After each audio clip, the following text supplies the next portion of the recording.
I have no enemies. सुनने में कितना नोबल साउंड करता है ना। एक ऐसी फिलॉसफी जिसमें पीस है, फॉरगिवनेस है और इंसानियत की तो एक अलग ही झलक दिखाई पड़ती है। पर ये लाइन इतनी सिंपल भी नहीं। ये एक वाइकिंग लड़के थॉरफिन की फिलॉसफी है जो उसका जीने का तरीका बन गया। विनलैंड सागा का कैरेक्टर जिसने अपने दर्द, नफरत और बदले के बोझ को छोड़कर एक ऐसा रास्ता चुना जो दुनिया के खिलाफ जाता है। लेकिन सवाल यह है, क्या ये फिलॉसफी आज के क्योटिक ज़माने में काम भी करती है? क्या हम भी कह सकते हैं वी हैव नो एनिमीज?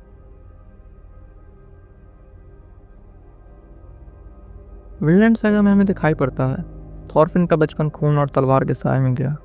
उसका एक ही मकसद था, अस्कलैड को मारना, जिसने उसके पिता को उसके सामने धोखे से मार दिया। हर दिन, हर सांस सिर्फ बदले के लिए थी। थॉरफिन ने अपनी पूरी जिंदगी नफरत के हवाले कर दिया। पर जब वो दिन आया जब एस्कलैड उसके सामने था, तब बदला उसके हाथों से नहीं हुआ। एस्कलैड किसी और के हाथों मारा गया और थॉरफिन के हाथों में सिर्फ एक खालीपन रह गया। ना सुकून, ना ही शांति, सिर्फ एक गिल्ट। उस दिन उसने समझा, मैं दुश्मनों से तो कम और खुद से ज़्यादा लड़ रहा था। I have no enemies. ये उसका स्केप नहीं था, ये उसका रिडेम्पशन था। उसने फैसला किया, अब नफरत से नहीं, शांति से जीऊंगा। ये एक कसम थी खुद के लिए कि अब वो किसके खिलाफ तलवार नहीं उठाएगा, चाहे वो कितना भी उसके लायक क्यों ही ना हो। सोचो आज के समय में जहाँ हर दिन एक नई जंग है, सोशल मीडिया पे एक गलत कमेंट और लोग तुम्हें थ्रेट्स देने लग जाएंगे। और जब बात पॉलिटिक्स, रिलीजन या डिस्क्रिमिनेशन की आती है तो दुश्मन खुद बन जाते हैं। इंडिया में तो बस एक नाम, एक धर्म या एक सरनेम ही काफ़ी है तुम्हें एक टीम का हिस्सा बना देने के लिए। मंदिर और मस्जिद के बीच का डिस्टेंस कब पॉलिटिक्स के जहर से भर गया पता ही नहीं चला। तुम न्यूट्रल रहो तो तुम दोनों तरफ से दुश्मन बना दिए जाते हो। एक ट्वीट या एक रील और तुम्हारा पूरा कैरेक्टर उसके बेस्ड डिफाइन कर दिया जाता है। रातों रात तुम्हारा पूरा वजूद बस एक हैशटैग बन के रह जाता है। दुनिया के हर कोने में वॉर अब एक सच्चाई बन चुकी है। बचपन से हमें सिखाया जाता है ये देश, ये धर्म, ये आइडियोलॉजी तुम्हारा दुश्मन है। न्यूज़ चैनल चिल्लाते हैं, पॉलिटिशियन नारा लगाते हैं और हमें एक चेहरा थोप दिया जाता है कि ये तुम्हारा दुश्मन है। इंडिया में तो ये और भी गंदा खेल है। कास्ट के नाम पे लोगों को नीचे गिराया जाता है, रिलीजन के नाम पे खून बहाया जाता है। 2025 जैसे समय में जहाँ हम मॉडर्नाइजेशन की तरफ बढ़ रहे हैं या बस अब एक दिखावा ही कर रहे हैं, एक दलित को उसके नाम के लिए गलियों में मार दिया जाता है। एक मुस्लिम या सिख को उसके धर्म के लिए शक की निगाहों से देखा जाता है। ये दुश्मन हम चुनते नहीं हैं, ये हम पे थोप दी जाती है। आज के समय में मोरालिटी बस एक ऑप्शनल सब्जेक्ट बन के रह गया है। लोग गिल्ट फील तो करते हैं पर बदलते नहीं, और सच तो ये है बदलना चाहते भी नहीं है। ग्रीड, ईगो और पावर के नशे में इतना खो चुके हैं कि सामने वाले को उनकी तकलीफ दिखती ही नहीं। पॉलिटिकल लीडर्स असली में तुम्हारा कोई प्रॉब्लम सॉल्व ही नहीं करते हैं, पर एक दुश्मन जरूर दे देते हैं। एक कास्ट तुम्हारा हक छीन रहा है, रिलीजन तुम्हारे कल्चर ख़त्म कर रहा है, या आइडियोलॉजी तुम्हारा देश के खिलाफ है। बचपन से टेक्स्ट बुक, न्यूज़, स्लोगन, हर जगह एक चेहरा या एक झंडा या एक कंट्री को हमारे दिमाग में फिट कर दिया जाता है कि ये तुम्हारा दुश्मन है। थॉरफिन के ज़माने में तलवार दिखती तो थी, पर आज के समय में तलवार मीडिया के माइक में छुपा है, व्हाट्सएप फॉरवर्ड्स में छुपी है और न्यूज़ हेडलाइंस में छुपी हुई है। डिस्क्रिमिनेशन एक जहर है जो हमारे समाज में पनप रहा है और अंदर ही अंदर उसे खाई जा रहा है।